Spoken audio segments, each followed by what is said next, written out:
Chapter 22. The voyage came to an end. We landed, and proceeded to Paris. I soon found that I had overtaxed my strength and that I must repose before I could continue my journey. My father's care and attentions were indefatigable, but he did not know the origin of my sufferings and sought erroneous methods to remedy the incurable ill. He wished me to seek amusement in society. I abhorred the face of man. Oh, not abhorred! They were my brethren, my fellow beings, and I felt attracted even to the most repulsive among them, as to creatures of an angelic nature and celestial mechanism. But I felt that I had no right to share their intercourse. I had unchained an enemy among them whose joy it was to shed their blood and to revel in their groans. How they would, each and all, abhor me and hunt me from the world, did they know my unhallowed acts and the crimes which had their source in me. My father yielded at length to my desire to avoid society and strove by various arguments to banish my despair. Sometimes he thought that I felt deeply the degradation of being obliged to answer a charge of murder, and he endeavored to prove to me the futility of pride. Alas! My father, said I, how little do you know me? Human beings, their feelings and passions, would indeed be degraded if such a wretch as I felt pride. Justine, poor unhappy Justine, was as innocent as I, and she suffered the same charge, she died for it, and I am the cause of this, I murdered her. William, Justine, and Henry, they all died by my hands. My father had often, during my imprisonment, heard me make the same assertion. When I thus accused myself, he sometimes seemed to desire an explanation, and at others he appeared to consider it as the offspring of delirium, and that, during my illness, some idea of this kind had presented itself to my imagination, the remembrance of which I preserved in my convalescence. I avoided explanation and maintained a continual silence concerning the wretch I had created. I had a persuasion that I should be supposed mad, and this in itself would forever have chained my tongue. But, besides, I could not bring myself to disclose a secret which would fill my hearer with consternation and make fear and unnatural horror the inmates of his breast.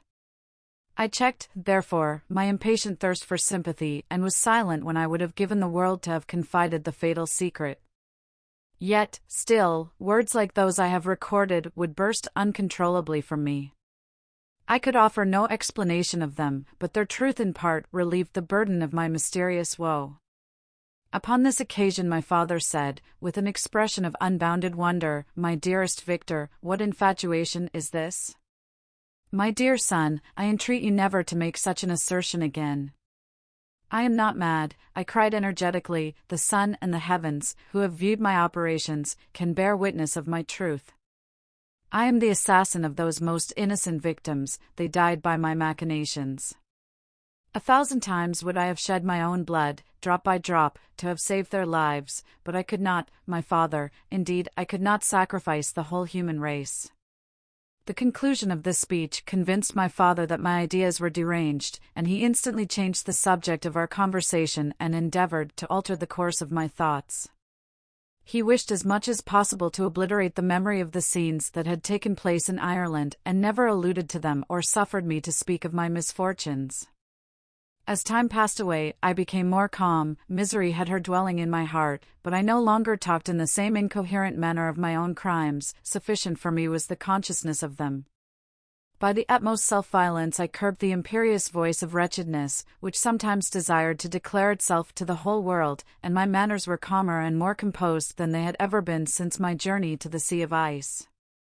A few days before we left Paris on our way to Switzerland, I received the following letter from Elizabeth: "My dear friend, it gave me the greatest pleasure to receive a letter from my uncle dated at Paris. You are no longer at a formidable distance, and I may hope to see you in less than a fortnight. My poor cousin, how much you must have suffered! I expect to see you looking even more ill than when you quitted Geneva. This winter has been passed most miserably, tortured as I have been by anxious suspense, yet I hope to see peace in your countenance and to find that your heart is not totally void of comfort and tranquillity. Yet I fear that the same feelings now exist that made you so miserable a year ago, even perhaps augmented by time. I would not disturb you at this period, when so many misfortunes weigh upon you, but a conversation that I had with my uncle previous to his departure renders some explanation necessary before we meet. Explanation. You may possibly say, what can Elizabeth have to explain? If you really say this, my questions are answered and all my doubts satisfied. But you are distant from me, and it is possible that you may dread and yet be pleased with this explanation, and in a probability of this being the case, I dare not any longer postpone writing what, during your absence, I have often wished to express to you but have never had the courage to begin. You well know, Victor, that our union had been the favorite plan of your parents ever since our infancy. We were told this when young, and taught to look forward to it as an event that would certainly take place. We were affectionate playfellows during childhood, and, I believe, dear and valued friends to one another as we grew older. But as brother and sister often entertain a lively affection towards each other without desiring a more intimate union, may not such also be our case? Tell me, dearest Victor. Answer me, I conjure you by our mutual happiness, with simple truth, do you not love another? You have traveled, you have spent several years of your life at Ingolstadt, and I confess to you, my friend, that when I saw you last autumn so unhappy, flying to solitude from the society of every creature, I could not help supposing that you might regret our connection and believe yourself bound in honor to fulfill the wishes of your parents, although they opposed themselves to your inclinations. But this is false reasoning. I confess to you, my friend, that I love you, and that, in my airy dreams of futurity, you have been my constant friend and companion. But it is your happiness I desire as well as my own when I declare to you that our marriage would render me eternally miserable unless it were the dictate of your own free choice. Even now I weep to think that, borne down as you are by the cruelest misfortunes, you may stifle, by the word honor, all hope of that love and happiness, which would alone restore you to yourself. I, who have so disinterested an affection for you, may increase your miseries tenfold by being an obstacle to your wishes. Ah! Victor, be assured that your cousin and playmate has too sincere a love for you not to be made miserable by this supposition. Be happy, my friend, and if you obey me in this one request, remain satisfied that nothing on earth will have the power to interrupt my tranquility. Do not let this letter disturb you, do not answer tomorrow, or the next day, or even until you come, if it will give you pain. My uncle will send me news of your health, and if I see but one smile on your lips when we meet, occasioned by this or any other exertion of mine, I shall need no other happiness. Elizabeth Lavenza. Geneva, May 18, 17. This letter revived in my memory what I had before forgotten, the threat of the fiend, I will be with you on your wedding night. Such was my sentence, and on that night would the daemon employ every art to destroy me and tear me from the glimpse of happiness, which promised partly to console my sufferings. On that night he had determined to consummate his crimes by my death. Well, be it so, a deadly struggle would then assuredly take place, in which if he were victorious I should be at peace and his power over me be at an end. If he were vanquished, I should be a free man. Alas! What freedom! Such as the peasant enjoys when his family have been massacred before his eyes, his cottage burnt, his lands laid waste, and he is turned adrift, homeless, penniless, and alone, but free. Such would be my liberty, except that in my Elizabeth the first possessed a treasure, alas, balanced by those horrors of remorse and guilt which would pursue me until death. Sweet and beloved Elizabeth! I read and reread her letter, and some softened feelings stole into my heart and dared to whisper paradisiacal dreams of love and joy, but the apple was already eaten, and the angel's arm bared to drive me from all hope. Yet I would die to make her happy. If the monster executed his threat, death was inevitable, yet, again, I considered whether my marriage would hasten my fate. My destruction might indeed arrive a few months sooner, but if my torturer should suspect that I postponed it, influenced by his menaces, he would surely find other and perhaps more dreadful means of revenge. He had vowed to be with me on my wedding night, yet he did not consider that threat as binding him to peace in the meantime, for as if to show me that he was not yet satiated with blood, he had murdered Clerval immediately after the enunciation of his threats. I resolved, therefore, that if my immediate union with my cousin would conduce either to hers or my father's happiness, my adversary's designs against my life should not retard it a single hour. In this state of mind I wrote to Elizabeth. My letter was calm and affectionate. I fear, my beloved girl, I said, little happiness remains for us on earth, yet all that I may one day enjoy is centered in you. Chase away your idle fears, to you alone do I consecrate my life and my endeavors for contentment. I have one secret, Elizabeth, a dreadful one. When revealed to you, it will chill your frame with horror, and then, far from being surprised at my misery, you will only wonder that I survive what I have endured. I will confide this tale of misery and terror to you the day after our marriage shall take place, for, my sweet cousin, there must be perfect confidence between us. But until then, I conjure you, do not mention or allude to it. This I most earnestly entreat, and I know you will comply. In about a week after the arrival of Elizabeth's letter we returned to Geneva. The sweet girl welcomed me with warm affection, yet tears were in her eyes as she beheld my emaciated frame and feverish cheeks. I saw a change in her also.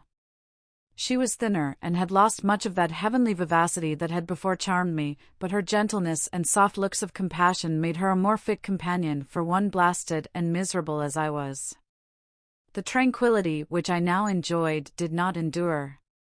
Memory brought madness with it, and when I thought of what had passed, a real insanity possessed me. Sometimes I was furious and burnt with rage, sometimes low and despondent. I neither spoke nor looked at anyone, but sat motionless, bewildered by the multitude of miseries that overcame me. Elizabeth alone had the power to draw me from these fits. Her gentle voice would soothe me when transported by passion and inspire me with human feelings when sunk in torpor. She wept with me and for me. When reason returned, she would remonstrate and endeavor to inspire me with resignation. Ah! It is well for the unfortunate to be resigned, but for the guilty there is no peace. The agonies of remorse poison the luxury there is otherwise sometimes found in indulging the excess of grief. Soon after my arrival my father spoke of my immediate marriage with Elizabeth. I remained silent. Have you, then, some other attachment? None on earth. I love Elizabeth and look forward to our union with delight. Let the day therefore be fixed, and on it I will consecrate myself, in life or death, to the happiness of my cousin. My dear Victor, do not speak thus. Heavy misfortunes have befallen us, but let us only cling closer to what remains and transfer our love for those whom we have lost to those who yet live. Our circle will be small but bound close by the ties of affection and mutual misfortune.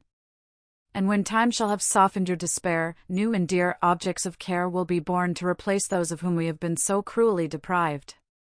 Such were the lessons of my father. But to me the remembrance of the threat returned, nor can you wonder that, omnipotent as the fiend had yet been in his deeds of blood, I should almost regard him as invincible, and that when he had pronounced the words, "I shall be with you on your wedding night," I should regard the threatened fate as unavoidable. But death was no evil to me if the loss of Elizabeth were balanced with it, and I therefore, with a contented and even cheerful countenance, agreed with my father that if my cousin would consent, the ceremony should take place in 10 days, and thus put, as I imagined, the seal to my fate. Great God! If for one instant I had thought what might be the hellish intention of my fiendish adversary, I would rather have banished myself forever from my native country and wandered a friendless outcast over the earth than have consented to this miserable marriage. But, as if possessed of magic powers, the monster had blinded me to his real intentions, and when I thought that I had prepared only my own death, I hastened that of a far dearer victim. As the period fixed for our marriage drew nearer, whether from cowardice or a prophetic feeling, I felt my heart sink within me. But I concealed my feelings by an appearance of hilarity that brought smiles and joy to the countenance of my father, but hardly deceived the ever-watchful and nicer eye of Elizabeth. She looked forward to our union with placid contentment, not unmingled with a little fear, which past misfortunes had impressed, that what now appeared certain and tangible happiness might soon dissipate into an airy dream and leave no trace but deep and everlasting regret. Preparations were made for the event, congratulatory visits were received, and all wore a smiling appearance. I shut up, as well as I could, in my own heart the anxiety that preyed there and entered with seeming earnestness into the plans of my father, although they might only serve as the decorations of my tragedy. Through my father's exertions a part of the inheritance of Elizabeth had been restored to her by the Austrian government. A small possession on the shores of Como belonged to her. It was agreed that, immediately after our union, we should proceed to Villa Lavenza and spend our first days of happiness beside the beautiful lake near which it stood. In the meantime, I took every precaution to defend my person in case the fiend should openly attack me.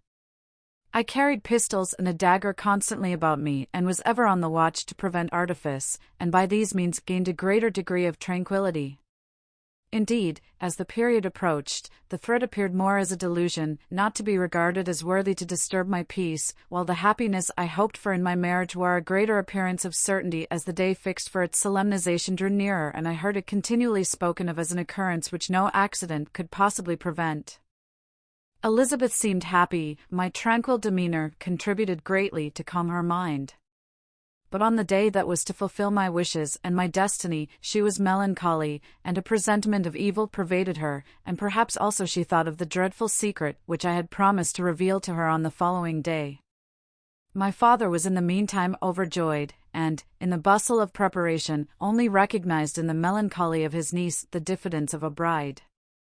After the ceremony was performed, a large party assembled at my father's, but it was agreed that Elizabeth and I should commence our journey by water, sleeping that night at Evian and continuing our voyage on the following day.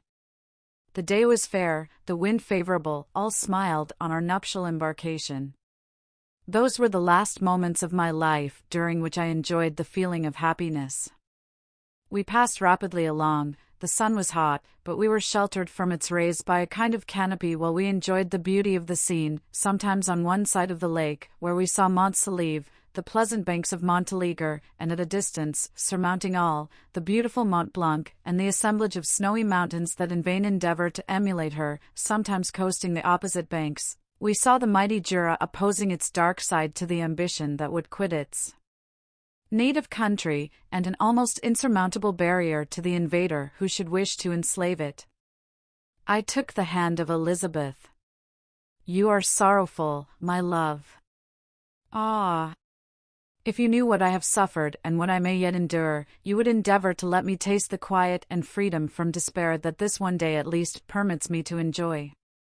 "Be happy, my dear Victor," replied Elizabeth. "There is, I hope, nothing to distress you, and be assured that if a lively joy is not painted in my face, my heart is contented.